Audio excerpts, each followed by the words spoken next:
Kidney diseases आजकल युवाओं में ही नहीं, बड़ों में ही नहीं, बल्कि बच्चों में भी देखने को मिल रहे हैं। और इसीलिए आज द हेल्थ साइट में हमारे साथ मौजूद हैं डॉक्टर अमित अग्रवाल, जो कि सीनियर पीडियाट्रिक नेफ्रोलॉजिस्ट है। Welcome doctor. Thank you ma'am. Doctor, मेरा पहला सवाल है कि बच्चों में किडनी को लेकर क्या कॉमन डिजीजेस हैं? देखिए, अगर हम बच्चों में किडनी डिजीज़ की बात करें तो अलग अलग एज पे अलग अलग डिजीज़ कॉमन होती हैं। जैसे फर्स्ट पीरियड होता है न्यूबॉर्न वाला पीरियड। अगर हम न्यूबॉर्न्स में देखेंगे तो मोस्टली डेवलपमेंटल डिफेक्ट्स हैं जो कॉमन होते हैं, जो यूजुअली हम अल्ट्रासाउंड पे डायग्नोस कर सकते हैं। अगर हम 1 ईयर टू 5 ईयर्स के बीच की बात करें तो यूरिनरी इन्फेक्शंस कॉमन है उस एज में, और blood in urine, protein in urine common है। If we look at beyond 5 years of age, अगर 5 साल के बाद देखेंगे तो हाइपरटेंशन है, कुछ रैशेज हैं, यहाँ पे blood in urine is very common.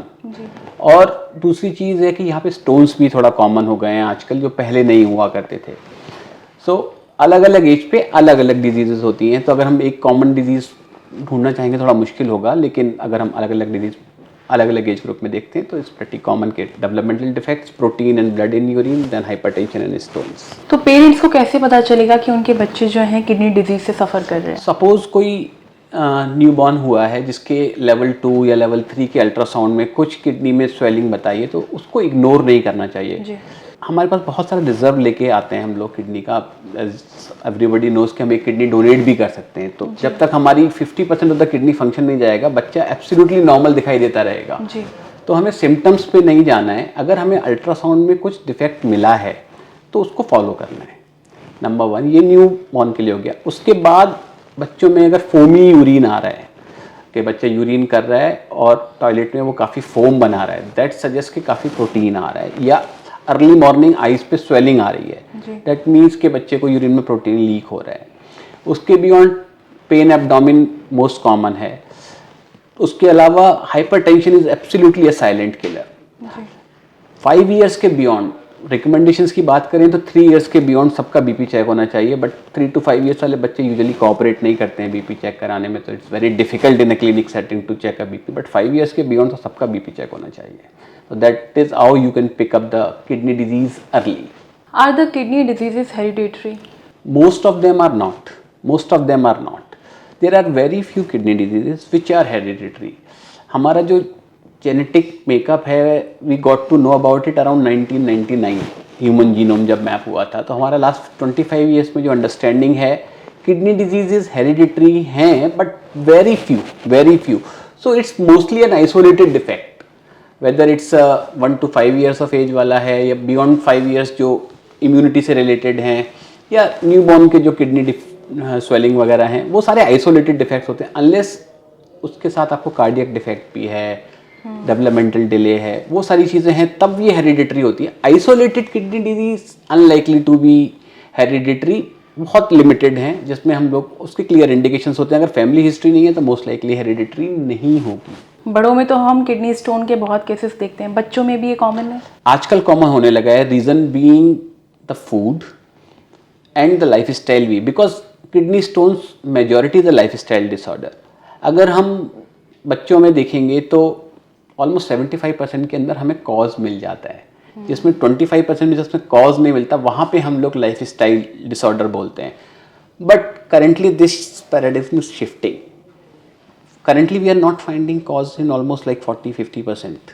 So these are lifestyle stones, and 50% are still the diseases of the kidney, which can cause stones. Stones is one thing which may be hereditary in kids. अगर parents को stone है और बच्चे को भी stone है, then it's most likely that it's gonna be hereditary. अभी kidney stone के बारे में आपने बोला कि डाइट और लाइफस्टाइल, तो क्या चेंजेस करने चाहिए? बच्चे को एक्टिव हमेशा होना चाहिए, लो सॉल्ट डाइट। लोग आजकल vitamin D just non stop pop up करते रहते हैं, every month, every 2 months. Unless you check your vitamin D levels, don't take vitamin D, because we see once in a while that overdose of vitamin D leads to kidney stones और blood in urine for that matter.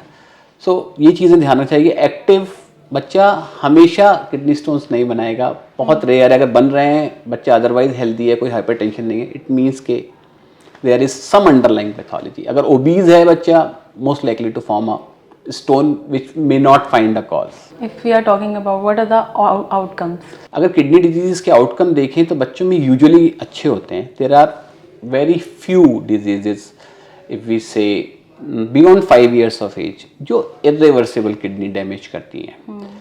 जो 1 to 5 years वाली kidney disease mostly अच्छी होती हैं.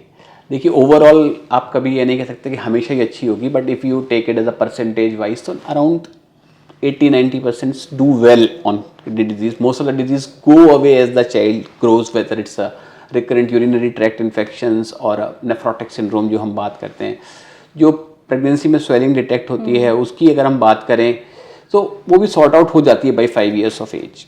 तो majority do well, majority of the kids do well with kidney diseases and they outgrow the kidney diseases. अगर हम pregnancy में स्वेलिंग की बात करें तो अप्रॉक्सीमेटली 5% ऑफ द प्रेगनेंसीज के अंदर स्वेलिंग रहेगी. वो अगर किसी भी एज पे डिटेक्ट हुई है और उसके मतलब किसी भी एज ऑफ प्रेगनेंसी पे और उसके बाद हमारे 2 अल्ट्रासाउंड नॉर्मल नहीं आए हैं, it means that needs an evaluation.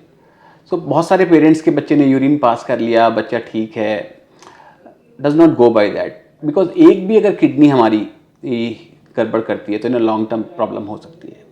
So we need to be really proactive in finding the kidney disease rather than retroactive and fire fighting कर रहे हैं बाद में. Thank you doctor.